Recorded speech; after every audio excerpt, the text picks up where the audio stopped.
Level Up Latina partners with working women and mamas alike to guide them in achieving fulfilling career and life goals through financial empowerment, professional or leadership coaching, and personal wellness. Find the unique coaching you need to succeed. You're listening to Vero, Ceci, and Irene, and we are Level Up Latina. Welcome back to another episode of the Level Up Latina podcast. I don't know how we compose ourselves so well, but a couple seconds ago I had beamed myself in the face with a mug and my tooth was hurting and it's just a chaos. But here we are sounding like it's all normal behind the scenes and I've given away all the back end information. Welcome to episode 276 of the Level Up Latina podcast. This episode is called Taking Back Your Finances in 2025.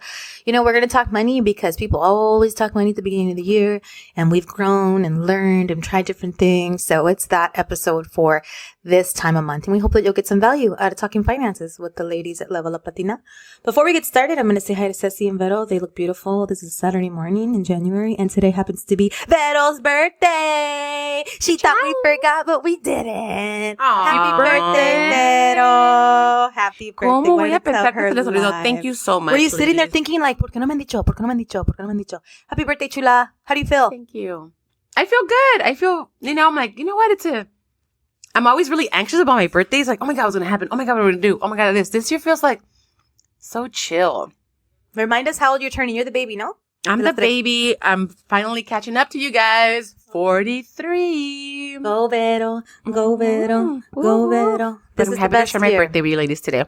Felicidades, te queremos. Felicidades. You know how much we love you, how much we're rooting for you. She's the baby of the group, so you know that she's like la mera mera pachanguera. And we are super honored to be your friend for so many years and your business partner for the last several years. And ojalá que te la pases super feliz. You have a whole family que te quiere. Huge house probably full of love right now. Disfrútalo. Enjoy it. Don't let nothing bug you. Don't sweat the small stuff. Vero's like chill. She don't need that advice. But do more of that today. I know. Vamos a You're like, te queremos. but why don't you stress more? Yeah. Never, ever, ever stress. Oh, yeah. We're going to tell you, in your year of 43, how about you take on some stress? No, no es cierto, Vero. Happy birthday, chula. Ceci, ¿cómo estás? Bien, aquí, me quité la chamarra. I got cold when we were going to start recording, but I have one of those, like it's going to make sound jackets. Ya me dio Swish, calor. swish. A swish, Ya, swish la jacket. menopausia. La menopausia. Ya me dio calor. Me dio frío, pero da calor. Pero bien. Good, good, good. You know, it's great. This year we got to record on your birthday. We're going to record on Vero's birthday. We're going to skip my birthday because I'm out of the country, but I know that we will have a show that week, so make sure to turn up. Make sure to tune in for that show. So we are talking finances today, all things finances. And part of this conversation started with us thinking about like end of year changes in companies with like salaries and bonus. Vero just started a really great job. So she's probably had to negotiate even before end of year. At some place or at some point in your career, you're likely going to have to go into some salary negotiations. And so maybe we'll talk a little bit about that today and some bonus conversations. But also at some point in your life, you're going to really have to take on just being your very best self when it comes to savings. At least we hope that for everybody, right? That everybody in our community, that all of our listeners are advocating for more pay and putting money away. We think it's sometimes that simple. And that's what finances is about. And of course, it can be much more complex, but we're going to keep it simple. We want to remind everybody we are not financial advisors. We are not certified financial planners. We are just women that have lived this life. We've grown up how we've grown up, had a relationship around money, tried to change that, tried to grow that. So we're going to come from that place today and just chat a little bit about our experiences in dealing with money in the working world and dealing with money in life and raising families and having to invest and save and be responsible. So I know I've said a lot, but we're going to start very simply. And my first question of the hour of the day is going to be, how's your relationship with money changed, ladies? Like from, the beginning of your career to now, how would you say your relationship with money has evolved? Your relationship around asking for more money or getting a bonus, how has that changed? And share with us maybe something you haven't shared before. I know Ceci shared once the story about like when she would first get her bonuses, she was like, spend. And then that was like, no, not a good idea. So what else? What else have you noticed about yourself? And you, Vero, you just started recently negotiating a salary. And like, what changed over the course of your career? And what's been new around money and your relationship to money after several years of sort of learning to have finances work for you? ¿Quién quiere empezar? I can start. Yes. So, you said it when at the beginning of the career, I think it was just, I had never seen like a check just handed to me with so many zeros as a bonus, right? I want to say like my first year as an attorney, I got like 15,000 and then 20,000 the next year and then 25,000. So And it's you're like, what in the world? in the world? So like, I remember I would, give $1,000 to my mom, $1,000 to my dad, les compraba this, that, and then, all the vacations. Mind you, I was single, and like I said, lo bailado nadie me lo quita. But now looking back, I'm like, damn it, I wish I would have had someone kind of pull me aside to tell me like, hey, guarda un poquito, invest it. So now I think my mindset kind of shifted a little bit when I got married and we were planning for our wedding. Luis and I, we were very, very frugal that year, like, because we didn't want to take out a loan. Like what, I know people do that and, to each their own, but we didn't want to do that. He at the time still had like a small student loan. I, to this day, have student loans. And so I didn't want to, be in debt. So we're like, okay, we're going to be super frugal. We're not going to go on vacation this year that we're planning our wedding. And we did it. Like we had a fabulous wedding. We paid it all like ourselves, like him and I. And we also went on a fabulous honeymoon right after. So we were able to do it. So just knowing that we are able to do that, I think that switched the mindset. Mind you, gracias a Dios, since him and I've been married, like we have not had like money struggles. We've been very conscious about he's really good about it. Like, okay, let's stay within the budget. What's the budget? But even then, like I never like really watch what I spend. Like, I grew up with my parents, my dad, doing groceries. Like he would go from store to store because like, acá los frijoles están más baratos y que las tortillas aquí. I'm not like that. I go to the store and I know what I like and I just pick it. Like nunca me fijo en el precio. Or I go to Costco and I'm like, oh, it's going to be like $500, $600 because I already know, like, I know what I need in bulk and I'm never shopping like, oh, this is cheaper or I should go to the other store. It's just like, I'm going to go to one store and that's it. Make things easier. So yeah, I've never been very mindful of that and I want to continue having that mindset. But at the same time, now as we, potentially want to like buy a home in the future, it's like, okay, so we need to be serious about it. What are things that are this year, for example, that are needed? To us, it's important to continue having our girls in Catholic school. So that's a monthly expense. So that's, that's something that's set for at least until the 8th grade. We'll see what happens in high school. But that's the lifestyle that we have right now and that we enjoy and that we're comfortable. We also live in a nice neighborhood in San Francisco. So again, we have that lifestyle where the girls' school is 4 minutes away. My job, I do have to go to the office 3 days a week. It's 20 minutes away. So I enjoy being in the city where I live, that I work in, and then also my girls go to school. So I think now the plan, my mindset is like, okay, we live this lifestyle. I want to continue living that style, but in order for us to continue living that lifestyle, and create more money, then we have to be mindful this year. If we're serious about like, we want to be homeowners, like why, where? Because location is important. And, like what's the plan? Like each month, look at our budget. Are we saving? Are we putting in enough money into our savings where this is going to be for a future purchase or an investment, lo que sea, because, our mindset might change and that's okay too. So, yeah, I'm just trying to not be overly, ¿cómo se dice? Not be overly frugal, still have my lifestyle, but be more mindful and like to the spending. Like, are we taking a vacation? Or what's the budget for the vacation this year? Because we do have this ultimate goal, in a year or two. Perfect. I think it was important to start with mindset because this topic is called Taking Back Your Finances. And the best place to start is how you think about your money. So if you're listening to this and you're like, oh my God, it's like huge and my finances are a big, big thing and I got to get it under control. Everything Ceci shared and everything Vero and I will share, it's just little steps to changing our mindset first. And so Ceci said a plan, knowing her why, changing what she did when she came into money. It's like, okay, now let's save it, not spend it, right? She talked about her bonuses and buying things early on, but now being more conscious of saving. And then knowing why she wants what she wants. It's like, I want to live in this neighborhood. I want my girls to go to this school. Like, starting there, starting with the why plan, anybody can do that. Anybody can do that. We're like, I'm going to take my finances back this year. Why? Why do I want to think differently about money? Why do I want to treat money differently? Why do I want to accomplish what I want to accomplish with money? It starts there. So that's why we're starting with the mindset. So what about you, Vero? What has sort of evolved in your life with money? Something we haven't heard before on the podcast, something you're doing different in relation to your life now as a mommy of 4, a married woman living life. Vero is now Vero on a budget. Vero before was not Vero on a budget. Vero was about, hey, si lo tengo, lo gasto. And not that I wasn't conscious about the things I wanted. I was very conscious. You girls know me.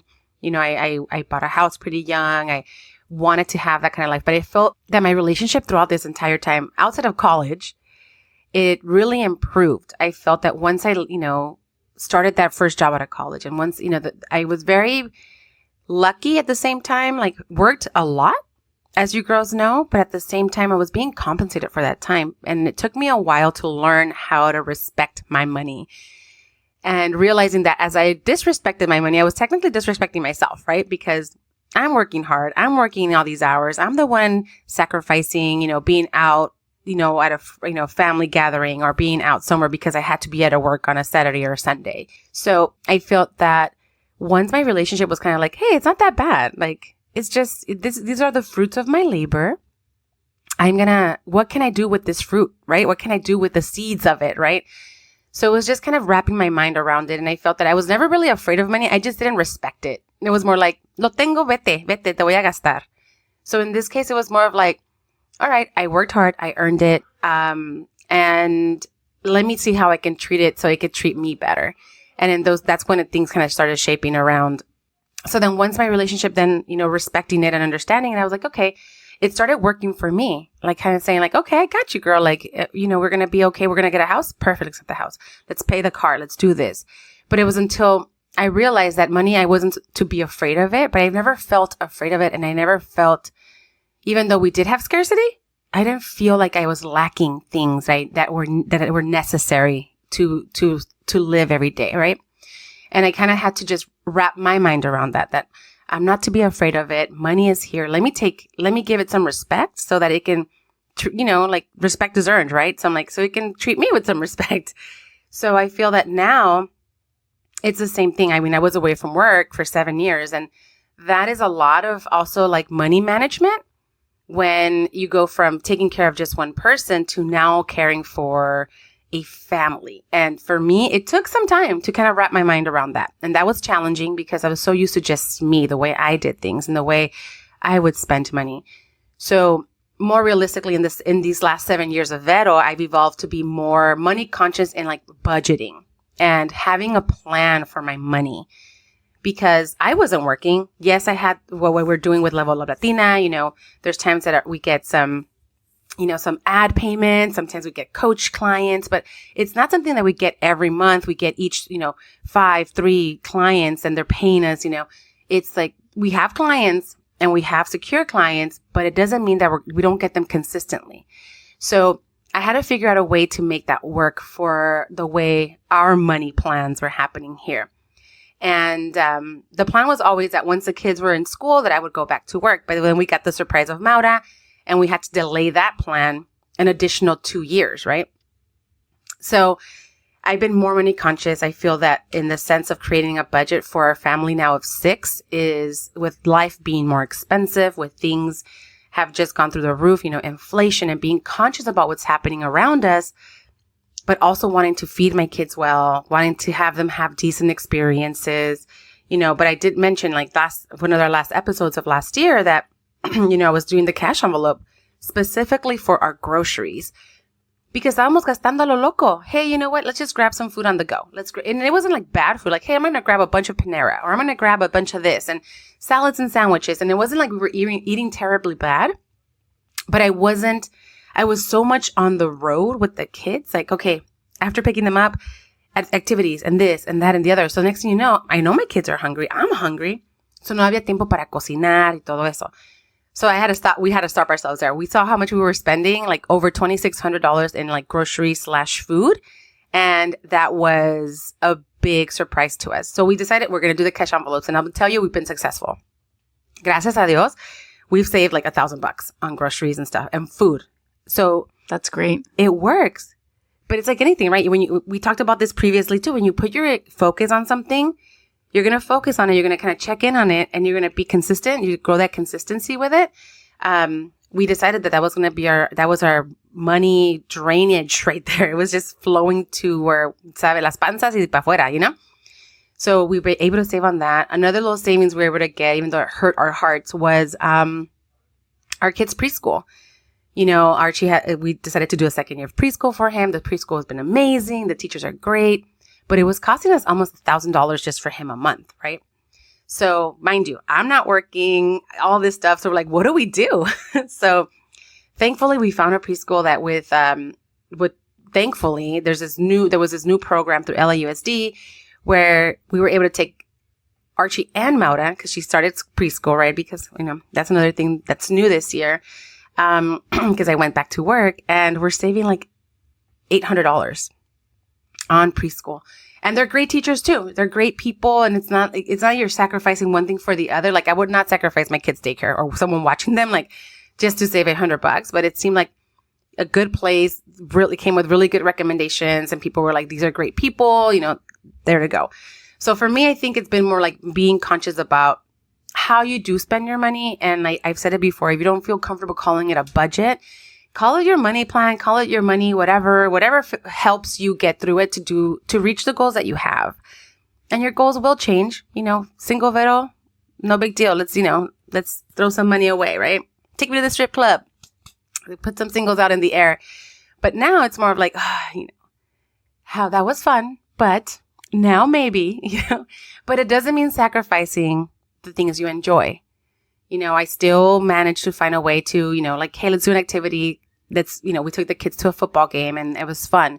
It's just finding ways of like, okay, how can we take some of this little money that we saved to invest it in like little memories and things that we do enjoy as a family, as a couple, as just, you know, individuals, because también tenemos que cuidarnos así. So I want anyone that's listening, it doesn't mean you have to sacrifice who you are, what you love and what you like to do and the things you enjoy in order to put together the things, the plan that you need to get the things that you in the future want. So those have been some of my changes.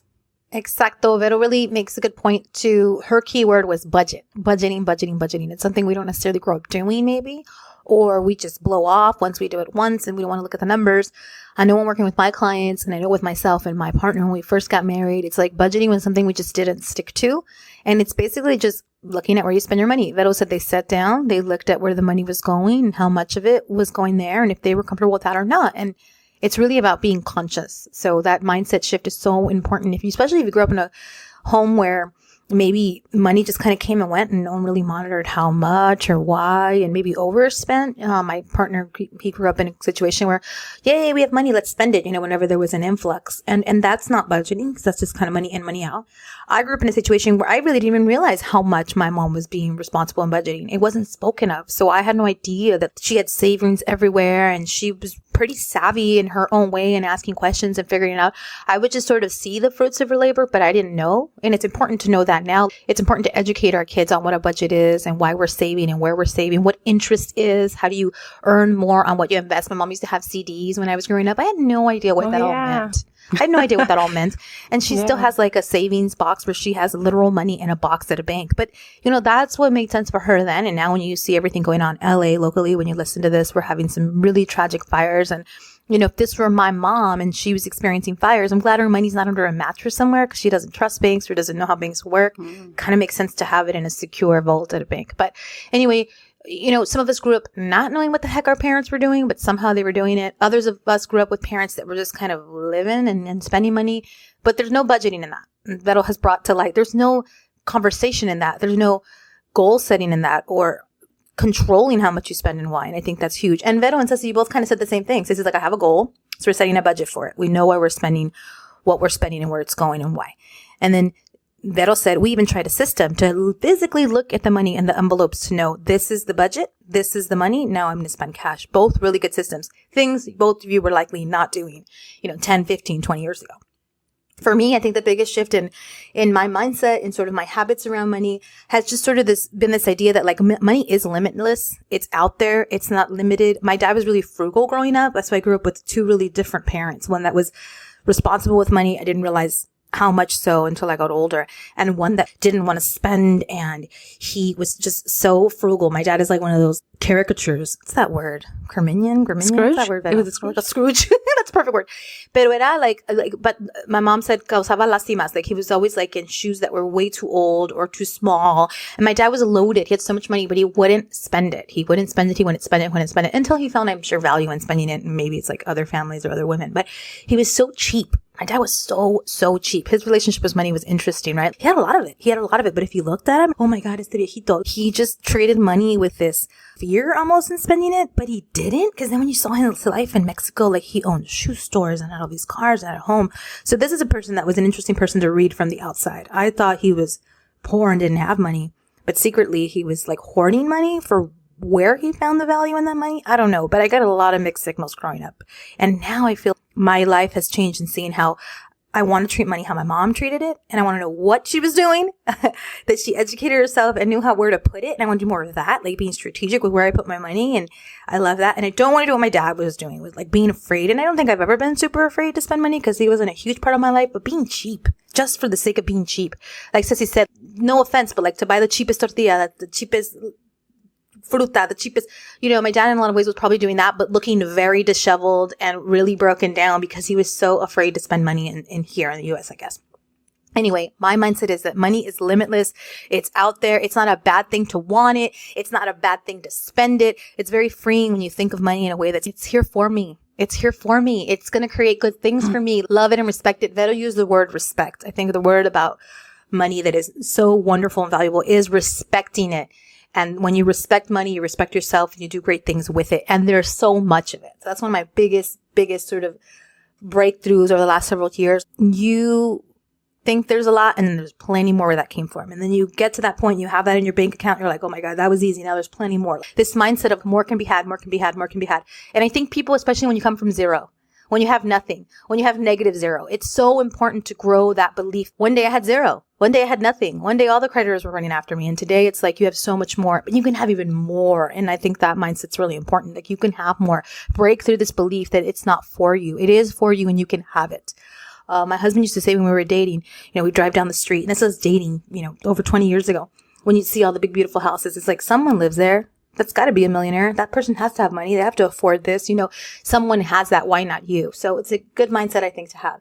And it's a great segue to the next part of our conversation, which is in your working life. Now, making money, earning more money, like as part of your career, ladies, we've talked about it. We want to know why we need money, where we want to invest it, what's important to us. We want a budget and have a plan. We want to make more because we can make more. It's there to be made. But how do you do it? I want to get paid more, or I want to switch jobs and make more, or I want to negotiate more money. Like, how do you do it? How have you done it in the recent years that has maybe changed, like that you weren't advocating for yourself before, or what has shifted in how you see money in the working world? For me, I value time as money too. So you can pay me with time. You can pay me with time off. You can pay me with paying for other things. For instance, you want to send me to travel? Great. You're paying for my vacation. Or you want to pay for my wellness? Great. Like you can pay for my gym membership. That to me has really changed. And I see how companies, especially lawyers, by the way, lawyers get everything paid. I feel like they get paid in gyms and memberships and food and meals. And I could be wrong, Ceci, and it's probably in private practice. Yes, in private practice. We got to be clear. But like there's some industries where money is also what they do for you. They're paying your cell. They're paying your car. Anyway, all that to say that how has this translated to your career? The ability to make more, income, have more. How have you gotten those bonuses, that salary, or how have you gotten things paid or maybe time off provided because it's part of your compensation? Any ideas? So you kind of got there with like, being a lawyer. Yes. When in private practice, I got everything paid for. My cell phone, travel for work, mileage and all that, travel for work, retreats that they would take us on, an annual retreat, Christmas party, just a bunch of stuff, right? A bunch of stuff. And And I enjoyed it. I enjoyed the work and I enjoyed everything. And, you know, the huge bonuses at the end of the year. You know, I've said it when I became a mom, then I was like, that work wasn't fulfilling to me anymore. Now at the nonprofit level, yes, I get reimbursed. Like if I'm going to travel somewhere in mileage or even like, ¿cómo se llama? Public transportation or parking, they'll reimburse that. But we as in people that have been in private practice and then gone to nonprofit, it's kind of like a mind switch. You have to like understand like, oh, you know, there's limited resources with the nonprofit. In my case, my program is it's sponsored by the city and county of San Francisco. So they give us grants. So también no me voy a poner to splurge because I know that, you know, it's not the private practice. It's not that. So it's, you know, it's a balance. We are union. So all staff there is union. So we don't get to negotiate our salaries. It's like, it's very transparent what makes who, like depending on how many years you go in, prior practice. So I went in with like 4 points or something like that. The max is 5 points. So I went in with 4 points. And so I'm kind of like at the high level making, cause I'm also a legal director, but everyone knows what everyone's making. Like, if someone at the same level as me or same experience as me and also in the same role as a legal director, we make the same.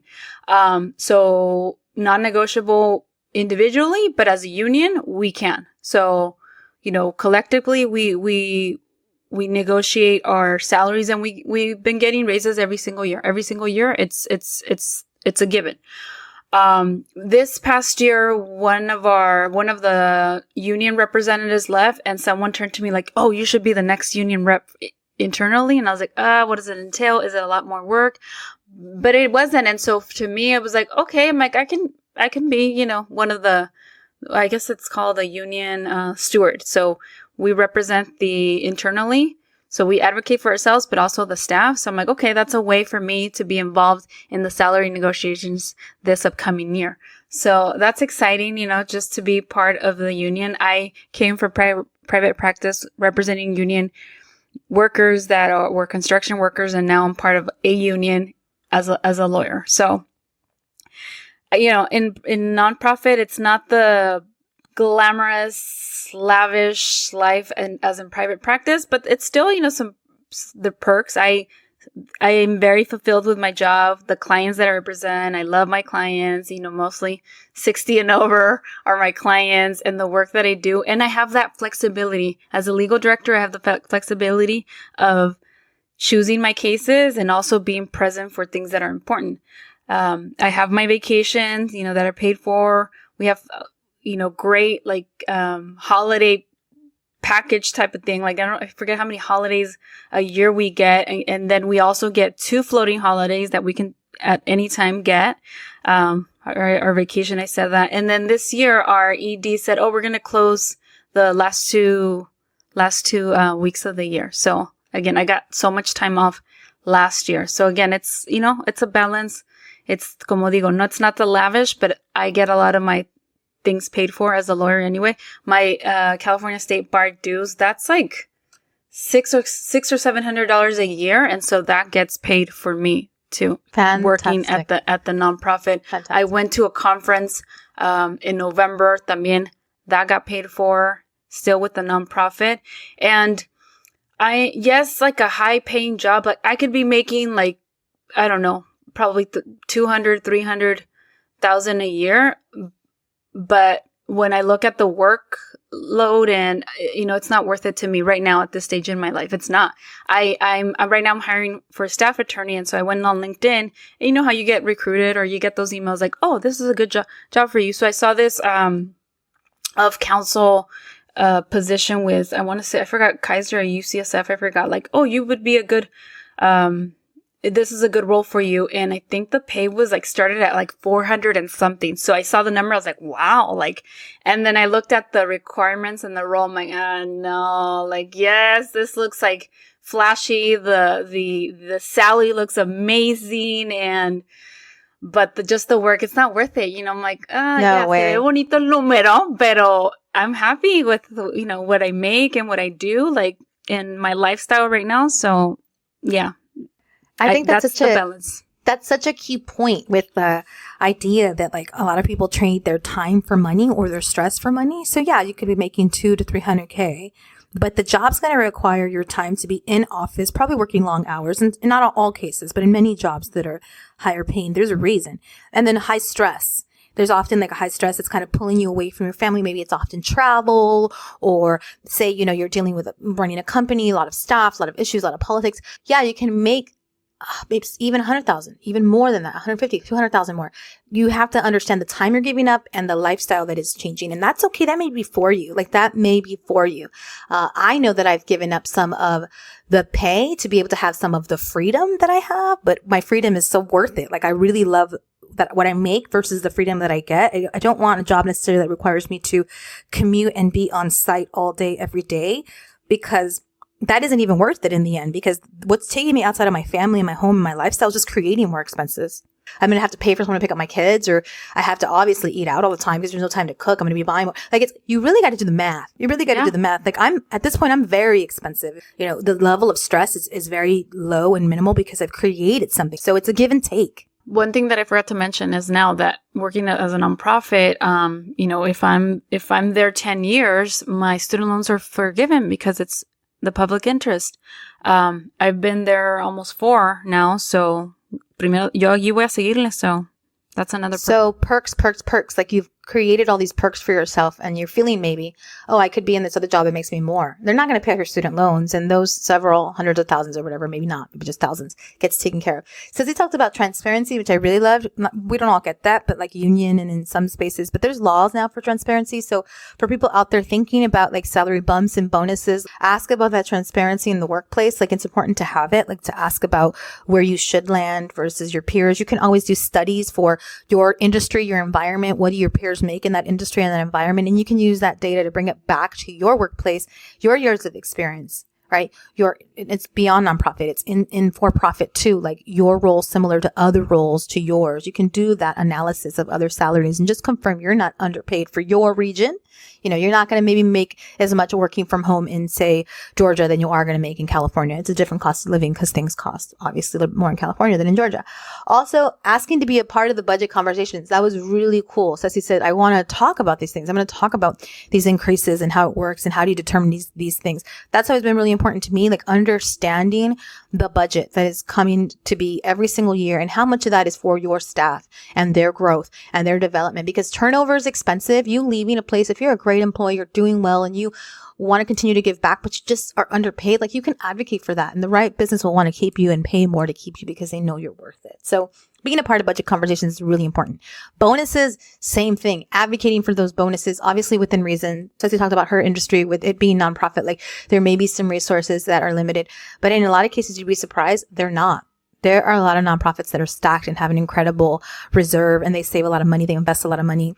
There's this misconception that they're living paycheck to paycheck, and often they're so much better off than for-profit companies. So they have the money to invest in their people and to give bonuses. And when you look at their cold hard numbers, they have a lot of money put away in the bank. What's that for, right? Often it should be to go back to their people. You can't have that same transparency sometimes in for-profit. You may not know the bottom line numbers, but ask anyway. Ask to be a part of those conversations. So Vero, to you and your salary negotiation that just happened in your new job, what's changed? What was different? What did you learn from that experience? It was more like, I know what I need to make. Hey, can you afford me at this? And I'm willing to come back. But I knew what was going to go into it, right? So first off, I'm taking a vacation. It feels like a vacation from my mom job. I'm like, what in the world is this? I get a lunch? I can sit down for a second? I don't have to wipe a booty right now? Anyway. But it was just really knowing like, hey, this is where I'm at right now. And mind you, you guys know I was looking for a job for a year and 1 month. So it was, interviewing and asking questions and figuring out if this, and I was looking into places that I knew would be a good match for me, my values, where I'm at in life, what I'm willing to do, which is, something that's taking me away in a sense from my family on a daily basis. So I know you mentioned that, like, is it worth me being away from my family? But at the same time, you have to be like, well, what can I do? And what you kind of have to like think it out and like balance out the pros and the cons of each of those things. Because it's like at the end of the day, why am I going back to work, right? It's like, why am I doing these things? I know that I'm giving up the being at home with my kids, but you sometimes get to the point where you're just like, I've had, I don't know what's going to happen. And you can, I applied for remote jobs. I applied for hybrid jobs. I applied for, in-office jobs. And at the end of the day, my offer came from an in-office, Monday through Friday, occasional Saturdays, to be there. And I having to be present. But the kind of job that it requires someone to be there in person and all of that. So for me, I felt like, okay, if I'm giving up this stuff that I'm doing on a daily basis, that doesn't really pay me, right? I'm being at home, but my compensation is the time and effort I'm putting into my children, right? And into my home. But I'm like, okay, if I'm going to trade this in for that, what is it? So I knew my number. And I went to, when they were asking me, okay, so they straight up asked me, so what are you looking for? And I told them, right? I'm like, hey, this is what I'm looking for. And they were like, well, wow, I don't know. Let's see. Is that something we can do? And then they looked at me again. They're like, done. Let's do it. So I was like, okay, but I already know what the job market is like, what was going to be reasonable for me to ask for, what would be likely for me to get. But I knew what my bottom line was, what were my minimum and, and then the ask, right? So I already had the conversation too with the person that makes the decisions. Like, hey, in 6 months, I would like to be here. Do you think that's possible? And they're like, yeah, if we can do X, Y, Z, definitely do it, blah, blah, blah. So that's what I do. And every day that I go into work, I track where my team is, right? So and a lot of you don't know, I'm working as the service manager at a dealership. And everyone's like, dealerships are insane, you guys. They're like a crazy operation. I said I never wanted to go back into the car industry. And this is something where I'm back at it. I'm good at what I do, but it was something that I'm like, I know the hours are crazy. You're dealing with crazy people, but I'm glad I'm not in the sales side of a dealership. I'm more in the service side. And I swear to God that even like the customers that I'd have to work with, that I get to work with, not even have to, that I get to work with, that I end up at my desk, talking about their experience in our dealership. I don't find it as hard as working with my 4 kids. I swear to God. Like, I'm just like, I feel like we always come down to a resolution. But what I'm saying is, it depends on the industry. It depends where you're looking for. For me, it had been a year and a month looking for a job. And for me, we have plans as a family, things that involve making financial decisions. So the thing was, I can do this. I can make it work. And thankfully, I talked about it before, but both my the people I directly report to are super supportive. They're like, we know you're a mom of, not just like a mom, but like, we know you're a mom of little ones. Like, your kids are still small and they require a lot of you. Like, if you need the extended lunch, take it. If you need to do this, it's fine. Like, that's totally okay. But but the thing is that for me, when I'm there, I'm present. They have me like 100%. I'm not like fidgeting on my phone, doing this. Like, I'm going in there, and I know that for me, it's like, I need to make sure that work is work. And then when I'm off, I'm off. Like, but I did everything I had to do. So I think the conversations going back to the question you asked about feeling comfortable talking about money, I just felt comfortable saying like, hey, this is what's we're going to be worth me coming back into this workforce. And this is a compensation I'm seeking, and being very confident in making that ask and putting it out there than before saying like, well, okay, I guess we could do that, and instead of saying like, well, no, can we do this? And I already had the conversation like, hey, I want to be here in 6 months. How can I get there? And already asking like, what are the steps I need to get there, that I need to do or need to be taken in order for me to have that bump? You know what I'm saying? So I think it's just the confidence that's come with time. And I'll be honest, I was very scared to go back. I was afraid to go into a workplace that I would not be maybe comfortable sharing that, or openly. But I felt like Vero from back in the day came up like saying, nah, girl, we're going to go for it all. We're going to take it all. We're going to take it. So it's been a good experience so far. Qué bonito, qué bonito. Biggest thing from that is to get your number and know your number and to ask for your number. And Vero said, and continue to be negotiating. She's saying, hey, what happens in 6 months? What happens in a year? Like, that's fantastic. Know your number, get your confidence from somewhere. We were having a chat earlier on our Guilt-Free Squad, our monthly Guilt-Free Squad. If you're not a Guilt-Free Squad member, learn about it at leveluplatina.com. But we were talking about confidence, and sometimes we need to borrow it from each other. Like that confidence to ask for more money, to ask for a higher number than you thought you could ask for. I tell people all the time, ask for something, and before you ask for a little bit more. Like before you ask for a little bit more. And I recently I was doing budgeting for my next year and promoting my staff and giving bonuses to my staff. And one of my key staff members was in a meeting with interns. I was training the interns. And I said to the interns, this is on a side, but in your career life, you really got to anchor high. Oh, they were getting a grant training. And I said, you know, when you ask for grant dollars, like you always want to ask for a little more, understand who you're asking, what's realistic. You don't want to ask for something that's ridiculous. But so I talked about anchoring and going just a little bit higher. And it's a form of negotiating. Like, this is what I think I want, but I'm going to go even higher. I purposely was saying that in that meeting because I knew that my number 2, I knew that I was in the middle of budgeting and hadn't asked for a number. It doesn't often ask for a number, but has in the past. And I was like, whatever your number is, double it. Screw it. If it makes sense in your industry, if you know how they're doing, what their numbers are. I was like speaking to her, I'm sure.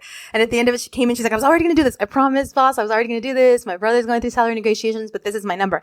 And I love it because she anchored really high. And then that's fantastic. And Irene goes, no. Yeah, no way. No Good job, way. but no. No way. Imagine. I knew what I was doing and trying to plant this seed. Like, ask for the number plus some. Like, ask for double. So she doubled that number, got to a higher place. I think landed at a really good number. And this on top of the fact that we've all gotten raises for the last several years. So if you look at like her last 2 years, her last 3 years, same goes for me, same goes for the other woman whose salary, like if you add up the number, like, consistently, consecutively, like these are high raises that folks are being given, but because they've earned them and because the organization can afford it. But encourage her to ask for even more. Like it was her boss talking and she asked for more. So know your number and even push that number a little bit within reason. Again, if you're about to close your doors and you don't have the money, like that would be ridiculous. You got to read the room too. Vettel also said, I wrote down something else Vettel said. Vettel said it took a year and a month to get her job. Also, she didn't settle. It sounds like to me Vettel didn't settle. Vettel was like, I'm going to know my number and also find the right place because my income is important and this is the income that I need to achieve. Not everybody has the luxury of that time, but thank God she did. And if you can hold out and if you can find the right job and if you could really find the right person willing to pay you, it sounds like they didn't even blink and they were like, here you go, Vettel, you're worth it and we know you're worth it. So find the place that's going to value you and pay you what you're worth. And I know that's hard to go through a year and a month. And thank God Vettel had that support system. We have a lot of clients who are in the trenches trying to find that next job, trying to make more money. Don't give up hope. There's something really great on the other side of adversity and you know your number and we don't want anyone to go without. Now it's easier said than done when you're already in a job and you're holding out hope for another job. If you're completely without a job and any number will work. Yes. Don't be so stubborn that you're not making any money at all and you really need it. Sometimes we also have to change our number because we have to live and we got to get that job and that's important and that's okay too. So careful to not sabotage yourself by going way too high and not landing the gig or not taking anything that you feel, it's not yet worthy and then you're struggling. So we're not encouraging anyone to struggle. We talked about transparency. We talked about budgeting. We talked about knowing your number. We talked about growing your confidence on today's show. We talked about how it starts with mindset.